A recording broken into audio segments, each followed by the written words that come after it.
Aujourd'hui, quand on est une entreprise de service et qu'on veut faire de l'acquisition client, en amenant par exemple des gens sur son site internet ou simplement en obtenant des clients directement par les différents canaux marketing, eh ben on se retrouve dans la même situation que si vous arriviez dans une grande salle de fitness avec 500 machines sans avoir une idée précise de ce que vous voulez faire ou d'avoir un programme précis pour vous entraîner. Ce qui se passe, c'est que vous allez passer d'une machine à l'autre, faire un petit peu d'exercice, vous fatiguer, transpirer, avoir l'impression d'avoir fait du travail parce que vous y avez mis de l'énergie, mais au final, au bout de 6 mois, vous aurez juste perdu votre temps, un peu d'énergie et aussi un peu d'argent parce que c'est pas donné à l'abonnement de fitness. Et c'est exactement la même chose avec les différents canaux d'acquisition. Sans avoir vraiment une stratégie ou bien une idée précise de ce que vous faites, vous pouvez vite mettre de l'énergie et du budget dans le vide. Dans cette vidéo, on va faire un espèce de tour d'horizon des principaux canaux d'acquisition. On va voir leurs avantages, leurs inconvénients et aussi, surtout, regarder ceux qui vont vous apporter le plus de résultats avec le moins d'énergie et d'argent. Pour commencer, on va commencer par un format que les gens oublient en fait sur Internet beaucoup, mais qui est encore assez présent dans les entreprises de services, surtout localement, c'est la publicité physique. D'accord? On va partir dans le digital plus tard, mais pour le moment, il y a déjà une première question, c'est qu'est-ce qui se passe quand on fait de la pub en physique? C'est-à-dire quand on envoie un flyer par la poste à 200 entreprises pour dire qu'on existe, quand on fait une publicité dans un journal, quand on sponsorise une manifestation, etc., etc. Est-ce que ça, c'est quelque chose qui est vraiment intéressant encore aujourd'hui pour obtenir de la visibilité? Je vais commencer par les avantages de cette technique-là. Vous renforcez votre crédibilité et votre visibilité localement. Vu qu'on est d'accord que même si c'est ciblé, même si vous envoyez des courriers par exemple à un certain type d'entreprises que vous pouvez aider, vous allez rester dans un secteur très local. Vous n'allez pas envoyer ça à toute la France par exemple. Ensuite, l'autre truc qui peut être bien, c'est que ça vous intègre au tissu local, on va dire. C'est-à-dire que les gens qui vont voir votre publicité dans une manifestation, s'il y a une fête à côté de chez eux, qui voient votre banderole ou qui voient que votre logo tourne sur un écran géant, eh ben, ils vont se dire, ah bah tiens, c'est marrant, ces gens-là, ils aident en fait cette manifestation, donc ils sont un petit peu présents dans le tissu local, ce qui peut être pas trop mal. Donc, de nouveau, soutien local, on va dire que c'est positif. D'accord? Ça montre que vous êtes quelqu'un qui est actif dans la région. Ce qui peut être bien aussi, c'est que ça peut vous amener des contrats par ces sociétés, par ces associations, par les fêtes que vous sponsorisez, évidemment. Et donc ça, c'est vraiment la publicité physique, à mon avis, quelque chose qu'il faut garder de manière très locale et de manière très contrôlée parce que, on va commencer par les désavantages, ça coûte cher. C'est assez coûteux de mettre de la publicité dans un journal, c'est assez coûteux de mettre une publicité dans une manifestation, parfois un peu moins, mais il faut au départ soit avoir une banderole, soit avoir un logo, soit avoir une création visuelle que vous pouvez fournir, donc déjà ça aussi, ça peut coûter de l'argent. Faire des flyers, les envoyer à plusieurs entreprises, à même 200 personnes ou des particuliers, faire des tout ménages, tout ça c'est coûteux, donc c'est un format qui est assez cher. Autre problème des publicités physiques, c'est très peu mesurable. D'accord? Vous allez avoir très peu de moyens de savoir si cette publicité vous apporte des gens, à part si vous posez la question, à part si les gens vous en parlent directement. Vous n'allez pas pouvoir les surveiller avec vos jumelles pour voir s'ils sont allés regarder une telle publicité avant de venir vous voir. Donc ça, c'est difficile à mesurer, donc vous ne savez pas forcément si la publicité et l'argent que vous y mettez vous rapportent beaucoup de résultats. L'autre problème encore, c'est le côté acquisition pure. C'est-à-dire que même si une personne voit votre publicité, même si elle est intéressée potentiellement par vos services, il faut qu'elle note le site internet qu'elle a vu, il faut qu'elle garde le flyer que vous avez envoyé, il faut qu'elle se note le numéro de téléphone de votre entreprise, il faut qu'elle fasse quelque chose activement pour pouvoir vous contacter dans le futur, ou alors il faut qu'elle le fasse tout de suite. Et dans 2-3 semaines, quand il faut retrouver l'entreprise en question, parfois on a bien du mal à le faire. Donc en fait, c'est pas un canal d'acquisition direct non plus, puisque c'est quelque chose d'assez évanescent. Ça vient aussi du fait que c'est très passif en fait comme activité. Vous allez mettre une publicité à un endroit, et vous allez espérer, donc c'est une forme de hasard, que quelqu'un intéressé va voir cette publicité et se dire tiens, j'ai envie de travailler avec eux. Donc c'est tout des choses qui font que vous avez très peu de contrôle dessus pour des coûts qui peuvent être élevés. Donc à mon avis, c'est vraiment pas le format le plus intéressant du tout. Ça ne veut pas dire qu'il ne faut pas, pour ces raisons-là, essayer un petit peu de se représenter localement, mais ça veut dire que ça doit rester un support, ça doit rester quelque chose de ponctuel, ça doit rester quelque chose qui n'est pas une priorité forcément pour votre entreprise. Deuxième type d'acquisition, la publicité digitale. Donc là, je parle de publicité digitale quand je parle de publicité Google Ads, de publicité Facebook, de LinkedIn Ads, ce que vous voulez. Faire de la publicité pour être visible sur des réseaux sociaux ou sur Google lors de la recherche. Pour moi, le gros avantage, c'est que c'est immédiat.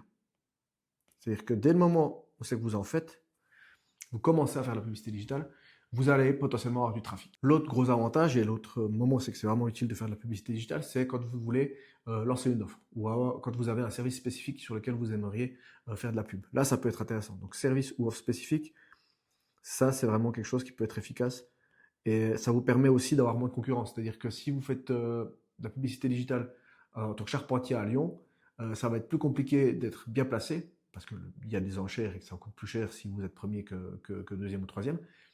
Ça va être plus cher d'être bien placé sur ce mot-clé-là plutôt que sur la construction de charpentes à plus de 50 mètres d'altitude avec des grues spéciales. J'y connais rien, mais c'est un exemple. Vous voyez ce que je veux dire? C'est vraiment quelque chose de beaucoup plus spécifique. Donc, si vous faites une offre sur ce domaine-là, eh ben, vous aurez très peu de concurrence. Donc, ça peut être intéressant de faire là parce que du coup, le budget va être moins important et la possibilité que vous soyez visible plus souvent, ben, elle va être réelle. Ça peut aussi être intéressant pour remplir un agenda, comme on dit.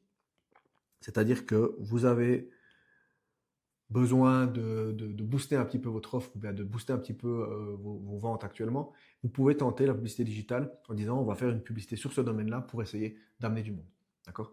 Le défaut, les problèmes de ça, c'est que ça a beau être immédiat, c'est aussi quelque chose qui s'arrête dès que vous arrêtez de payer en fait. Donc on pourrait dire que c'est arrêt immédiat aussi en fait. D'accord? Donc dès le moment où c'est que vous arrêtez de faire de la publicité, vous arrêtez de mettre de l'argent dans la publicité, celle-ci s'arrête et elle est plus visible. Mais de l'énergie et du budget aujourd'hui, mais cette énergie et ce budget, il est vraiment limité à ce qui se passe aujourd'hui. L'autre problème, c'est qu'on voit un peu ça comme une facilité, de dire ah bah tiens, je vais aller faire du Facebook Ads, je vais aller faire du LinkedIn Ads, je vais faire du Google Ads, et du coup, c'est des choses qui sont accessibles. Et cette accessibilité, elle est bien sur le papier, mais elle n'est pas bien en réalité, parce que c'est pour ces acteurs-là, c'est vachement bien. De Google Ads, par exemple, Google Ads, vous le savez, si vous avez un compte, ils essaient de vous envoyer des bons tout le temps. Ah, profitez de 50 balles sur Google Ads.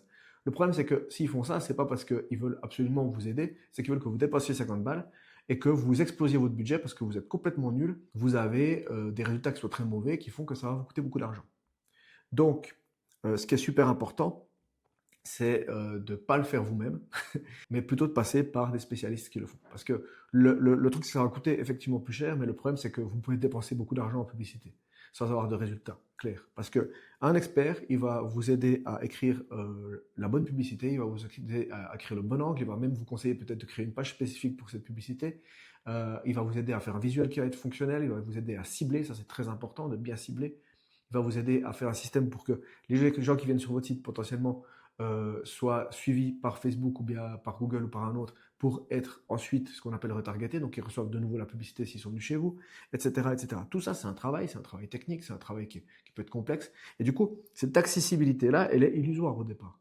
Parce que vous pourrez très bien faire ce que dit Google, mais vous allez faire un truc qui va être pété à tous les niveaux. Et l'autre truc que j'ai oublié de dire, et qui à mon avis est vachement bien, c'est que c'est mesurable. Ça, c'est très mesurable. Simplement, pour que ce soit mesurable, il faut laissez tomber cette idée que vous allez le faire vous-même et il faut aller vers un spécialiste. Parce que sinon, ça va être très compliqué à mesurer pour vous. Mesurable, ça veut dire aussi que quand quelqu'un vient sur votre site internet, il est suivi par la publicité, que ce soit sur Facebook ou autre, il y a toujours un système de tracking et ce suivi va vous permettre de faire des suivis de conversion et ça va vous dire si les gens viennent sur la publicité et convertissent. Donc tout ça, c'est bien beau, c'est très technique. Maintenant, est-ce que je le recommanderais avec une agence et avec des offres spécifiques et dans des cadres très précis, de manière ponctuelle également? Je vous le recommande. Mais si c'est pour faire du long terme, je vous conseillerais de ne pas vous consacrer trop à ça pour le moment. Autre moyen d'acquisition qui sur le papier est très accessible, mais qui est bien plus compliqué qu'on ne le croit, c'est les réseaux sociaux. Et ça, c'est un gros morceau. Les réseaux sociaux, c'est LinkedIn, c'est Facebook, c'est Pinterest, c'est ce que vous voulez. Et la première particularité, la première chose importante, c'est que il ne faut pas tout faire dans les réseaux sociaux, on est d'accord. Donc je pense que ça, vous vous en rendez compte. Il faut choisir son réseau social de prédilection. Vous faites du B2B, vous allez plutôt aller sur LinkedIn. Vous faites du B2C, ok. Quel âge ils ont les gens qui vont être intéressés par vos produits? Par exemple, je dirais entre 25 et 40 ans, vous allez peut-être taper sur Instagram. Au-dessus de 40 ans, peut-être essayer de taper Facebook. Et en dessous de 25 ans, peut-être TikTok. Vous voyez ce que je veux dire? Donc il faut déjà bien identifier ce que vous avez besoin d'attaquer, on va dire, comme réseau. Maintenant, les avantages. Je l'ai dit, c'est accessible. Ça, je pense que c'est vraiment un avantage. Hein. C'est-à-dire que c'est de la visibilité que des services vous offrent en échange de vos données, en gros. en échange d'essayer de vous soutirer de l'argent. Ça veut dire que vous pouvez vous inscrire demain à faire un compte sur n'importe quel de ces systèmes et vous donner de la visibilité en essayant de créer du contenu. Donc ça, c'est très bien. L'autre avantage, c'est que si vous êtes constant, vous pouvez développer une notoriété sur les réseaux sociaux, en tout cas une petite notoriété. Vous pouvez créer un lien émotionnel parce que du coup, vous allez partager des réalisations à vous, donc potentiellement ça va donner aux gens envie d'en savoir plus sur ce que vous faites. Vous allez partager des expériences, vous allez partager des avis, vous allez partager des informations pédagogiques, donc c'est toutes les choses qui peuvent créer un lien. Une personne qui voit une publication, qui est souvent sur LinkedIn et qui voit une publication hyper intéressante sur un sujet et qui va vous mettre j'aime ou commentaire, potentiellement il va se rappeler à vous dans 2-3 mois quand elle voudra travailler avec quelqu'un qui fait ce que vous faites. Le problème, c'est que quand on est une entreprise de service, ça c'est mon premier défaut, vous cherchez ni les vues, ni les commentaires. Vous cherchez des clients. Et essayez de développer du contenu en mesurant combien de commentaires ou de vues vous avez eu, ou de j'aime vous avez eu, c'est compliqué. Vous cherchez explicitement des nouveaux clients, et l'énergie que vous mettez, vous avez l'impression de la mettre pour obtenir de la visibilité, des vues, des choses comme ça. Alors qu'en fait, il suffirait d'être vu par les 5 ou 6 bonnes personnes chaque mois pour assurer que vous ayez des clients récurrents. Alors que les 250 autres personnes qui voient votre contenu ou qui mettent des j'aime ou qui mettent des commentaires, ils vous servent strictement à rien. Donc c'est en fait une espèce de chasse à une espèce de reconnaissance qui ne correspond pas du tout à ce que vous avez besoin, vraiment. L'autre problème que je vois aussi, c'est l'énergie énorme que ça demande. Donc, ça demande beaucoup d'énergie, ça demande d'être constant, ça demande beaucoup de discipline, ça demande d'être toujours créatif, ça demande de penser à faire du contenu pour les réseaux sociaux un peu tout le temps. Vous êtes en train de faire un travail, vous vous dites on va le filmer, faire une photo pour pouvoir le mettre sur les réseaux, etc. etc. C'est quelque chose que vous ne pouvez pas juste faire un petit peu. D'accord? Donc c'est beaucoup d'énergie. C'est quelque chose qui est systématique, qui est tout le temps. Et l'autre problème, c'est que ce n'est pas cumulatif. C'est-à-dire qu'une fois que vous avez posté quelque chose, ça va disparaître dans les limbes des fils d'actualité des gens au bout de 2 semaines. Ce n'est pas cumulatif, donc vous allez vous retrouver avec ce besoin tout le temps de relancer. Alors, ce qui est bien, c'est que finalement, vous pouvez répéter tout le temps le même message parce que vous aurez toujours une audience qui va voir quelque chose dans ce genre-là. Mais d'un autre côté, vous passez votre temps à faire. Et vous avez l'impression que c'est comme une roue de hamster où c'est que quand vous avez fini de faire le tour de la roue, vous recommencez. Et ensuite aussi, évidemment, le budget. Si vous faites pas, vous mettez pas vous-même l'énergie, vous allez devoir mettre du budget pour que quelqu'un le fasse. Et là, il faut trouver le bon prestataire pour faire ça. Pas essayer de trouver une agence qui fait tout parce que des fois, si c'est des grosses agences, ça va coûter cher. Pas prendre une petite agence qui fait tout parce que souvent, ils sont beaucoup plus forts avec un réseau social que l'autre ou alors ils sont médiocres partout. Mais essayer de trouver des gens qui se spécialisent dans certains réseaux sociaux et essayer déjà de discuter avec eux pour voir si ce qu'ils proposent, ça correspond à ce que vous avez besoin. Essayez de faire du LinkedIn alors qu'en fait vous vous adressez aux particuliers, c'est pas très intéressant. Et ensuite, l'autre truc qui peut être bien, c'est d'essayer de voir à quoi ressemble le réseau social à eux finalement. Et puis leurs références. Et voir si le contenu qu'ils produisent, vous avez l'impression que c'est quelque chose que vous aimeriez voir produit pour votre entreprise, ou si au contraire vous avez l'impression que c'est quelque chose qui n'a pas du tout d'originalité, pas de personnalité, rien du tout. Mais je pense que si vous n'avez pas vous-même un certain appétit de faire des réseaux sociaux, donc de développer des contenus, des choses comme ça, parce que ça vous motive, vous aimez ça, et si vous n'avez pas vous-même cette motivation de le faire, il faut déléguer. Maintenant, on s'attaque à un plus gros morceau, le plus gros de tous, être visible sur Internet grâce au référencement. En tout cas, être présent dans les moteurs de recherche, essentiellement. Vous verrez pourquoi je vous dis ça. Et le référencement, pour moi, il se distingue en deux parties. On a le référencement local et on a un référencement qui s'applique en fait à tout le monde. Donc, le contenu de votre site Internet, forcément, va appliquer un certain référencement. Et donc, pour moi, il y a une scission quelque part entre les deux parce que le référencement local, c'est possible de le faire entre guillemets une fois, ou en tout cas avec un travail, peut-être un audit chaque année que vous faites, mais surtout avec une énergie et un budget qui est limité. C'est-à-dire que le référencement local, ça va être essentiellement se mettre sur Google Business Profile ou Google My Business si vous connaissez ce nom-là, pour être visible sur Google. Ça, c'est des choses que beaucoup d'entreprises négligent, mais c'est hyper important. Et faire ça bien. Ensuite, c'est d'essayer d'obtenir des avis. Donc ça, c'est un truc que vous allez faire tout le temps, mais à chaque nouveau projet, vous allez demander des avis parce que ça aussi, c'est hyper important. Pas que pour votre site internet, mais pour les gens qui visitent, parce qu'il y a beaucoup de gens qui vont même pas aller voir votre site internet et qui vont simplement s'arrêter sur le fait que vous avez une fiche Google Business Profile avec des avis et ils vont s'arrêter à ça. Ensuite, vous avez le référencement local avec le contenu que vous allez écrire, donc c'est-à-dire en mettant des titres qui citent explicitement que vous êtes dans certaines régions et que vous faites certains travaux. Donc ça peut renforcer le référencement local, même chose avec le reste de votre contenu. Et de nouveau, en allant encore un peu plus loin que ça, le fait de développer du contenu spécifique à des régions, c'est-à-dire que si vous êtes sur la région, je veux dire Lausanne en Suisse, et que derrière vous avez envie de vous faire connaître dans certains petits villages qui sont à l'extérieur, ou des villes un peu plus petites comme Morges ou bien Martigny ou autre chose, et que vous savez que vous allez pouvoir aller jusque là-bas pour faire vos travaux, et ben du coup, vous mettez des pages qui disent, ok, votre charpentier à Martigny, votre charpentier à Morges, votre charpentier à Lausanne, et vous faites des pages dédiées à ces espaces-là. Ce n'est pas un travail qui est gigantesque, et vous le faites qu'une seule fois, et ça vous permet de vous référencer, de vous positionner localement à ces endroits-là. Il y a un autre truc que je viens de dire, le fait de mettre des liens sur les sites internet de différents organismes qui vont citer les entreprises locales, des liens vers des associations que vous avez soutenues et qui vont vous dire on va mettre votre logo sur notre site, vous leur demandez de mettre un lien, ça peut vous faire un plus en termes de backlinks, etc. Ça, c'est des choses que vous pouvez faire toujours, qui ne vont pas vous demander des centaines d'heures de travail et un budget énorme. D'accord? Donc, ce que je veux dire par là, c'est que le budget, il n'est pas gigantesque de faire ça. L'énergie, c'est pas gigantesque. Les résultats, ils sont réels et mesurables si vous faites bien le travail. Et en plus, derrière, ce qui est vachement bien, c'est que vous pouvez reprendre une partie de ce travail-là pour votre site, donc pour le contenu de votre site.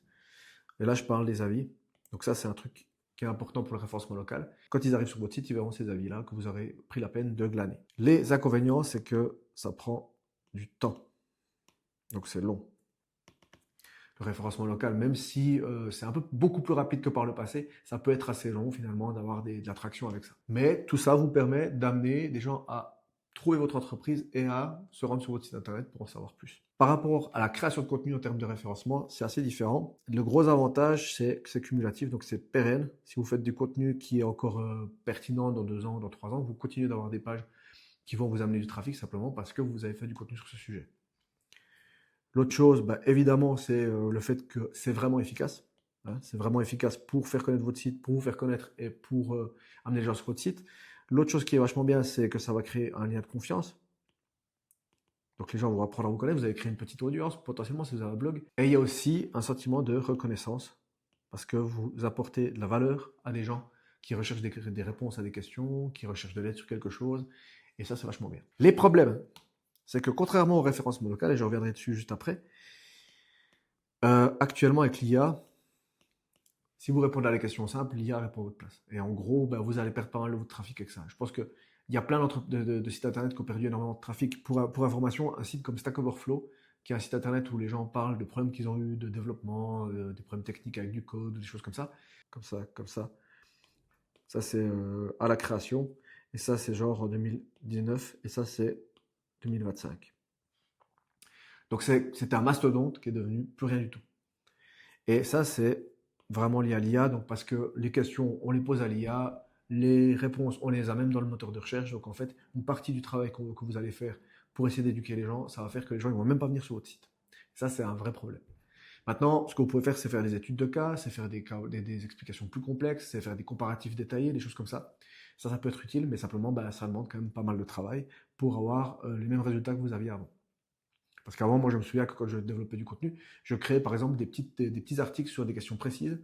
Et c'était très facile d'obtenir des vues là-dessus. Parce que c'était des questions très très niches que pas beaucoup de monde avait la réponse. Et du coup, les gens venaient naturellement sur mon site. Maintenant, l'IA, il répond à la plupart de ces questions. Donc, c'est beaucoup plus compliqué. Pour le référencement local, vous allez me dire, c'est la même chose. En fait, maintenant, les gens vont taper dans ChatGPT, j'aimerais connaître le meilleur charpentier dans ma région. Et ils auront une réponse. Et ce travail-là, finalement, il sera obsolète. Qui est une observation intelligente, mais incorrecte. Parce qu'en fait, l'IA, donc GPT ou n'importe qui d'autre, ils n'ont pas de moteur de recherche. D'accord? C'est pas un moteur de recherche, l'IA. Donc, le travail d'indexer vos pages, le travail de savoir qui est le plus pertinent par rapport à un autre, par rapport à tout ce travail que vous aurez fait, en fait, pour avoir ici, en haut, des bons signaux, ce travail-là, il ne va pas profiter qu'au moteur de recherche, il va aussi profiter à n'importe quelle personne qui recherche des informations par l'IA. Parce que si on demande, j'aimerais trouver un prestataire dans la région qui fait ceci, donne-moi un comparatif de ces différents prestataires, il ne va pas, lui, les sortir de son chapeau.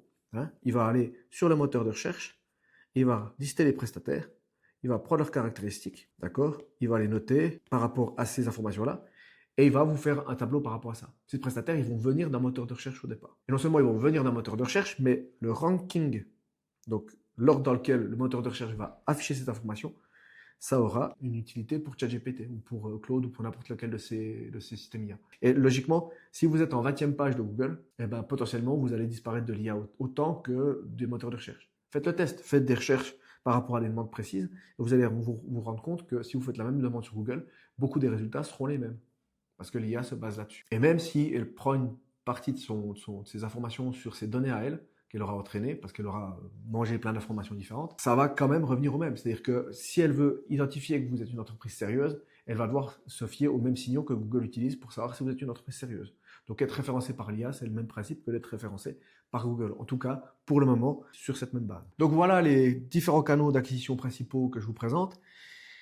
Maintenant, il y en a encore un dont j'aimerais parler. Et celui-ci, il a le gros avantage d'avoir en fait les mêmes effets très très positifs que la création de contenu, sans l'aspect négatif de l'IA. C'est-à-dire que si l'IA peut actuellement rédiger des articles, elle ne peut pas encore remplacer ce qu'on a là actuellement, cette espèce d'authenticité, même dans mes balbutiements et dans mes répétitions, qui fait que vous êtes en train de regarder cette vidéo et pas de lire un article sur le sujet. Et ça, c'est le pouvoir de la vidéo et c'est à mon avis le pouvoir de YouTube, c'est-à-dire que cette sensation de proximité qu'on crée avec la vidéo, elle ne va pas être remplacée demain avec l'IA. Et si vous êtes entrepreneur et que vous voulez vous vendre sur Internet aujourd'hui, un des moyens les plus efficaces, c'est de le faire avec de la vidéo. Pourquoi je vous conseillerais de faire du YouTube?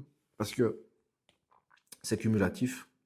Cette vidéo que je fais maintenant, peut-être que dans 3 ou 4 ans, elle sera encore pertinente, elle m'amènera encore des clients parce qu'ils verront ce que j'ai fait et se diront « Ah ben j'aime vraiment bien ce qu'il raconte ce gars-là, j'ai envie de travailler avec lui ». Donc vous ne faites pas un travail pour aujourd'hui que vous devriez refaire demain, c'est un travail que vous faites aujourd'hui mais qui potentiellement peut porter ses fruits plus tard. C'est un moteur de recherche qui est le deuxième moteur de recherche le plus utilisé au monde, énorme en termes de part de marché, mais qui est très faible en termes de concurrence. Et le simple fait qu'il n'y en a pas 50 000 autres, ça fait que c'est facile d'être positionné.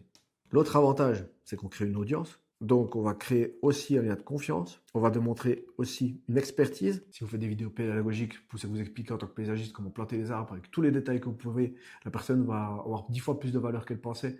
Et elle va se dire, ce type-là, il est hyper fort, je ne sais pas comment il fait. C'est pas parce que vous montrez comment faire que la personne va être capable de le faire. Ce qu'elle va souvent se rendre compte, c'est que c'est assez complexe. Et du coup, elle se dira, j'aurais peut-être meilleur temps de contacter le prestataire en question pour essayer de lui demander de m'aider. C'est réutilisable. Donc, si vous avez des réseaux sociaux, faire de la vidéo sur Instagram, sur TikTok, sur LinkedIn, c'est quelque chose qui est hyper tendance actuellement et qui va continuer de l'être. Et du coup, c'est vraiment réutilisable. Et c'est pas soumis au diktat de l'IA, puisque votre contenu est vraiment celui d'un être humain qui parle à un autre être humain avec une vidéo. Vous allez me dire, on peut faire des avatars vidéo, et peut-être que dans quelques mois, personne ne pourra avoir la différence entre une vraie version de moi et une fausse version de moi. Ce que vous faites quand vous vendez des services, vous n'essayez pas de faire des vues, vous n'essayez pas de faire de la thune rapide, vous essayez de vendre vos services. Donc, le fait que vous soyez, vous, assis en train de montrer quelque chose de concret, ça veut dire que la personne s'attend à travailler avec vous. Et ça, c'est vraiment un gros plus. Et les défauts, à mon avis, c'est que c'est pas forcément accessible au premier regard.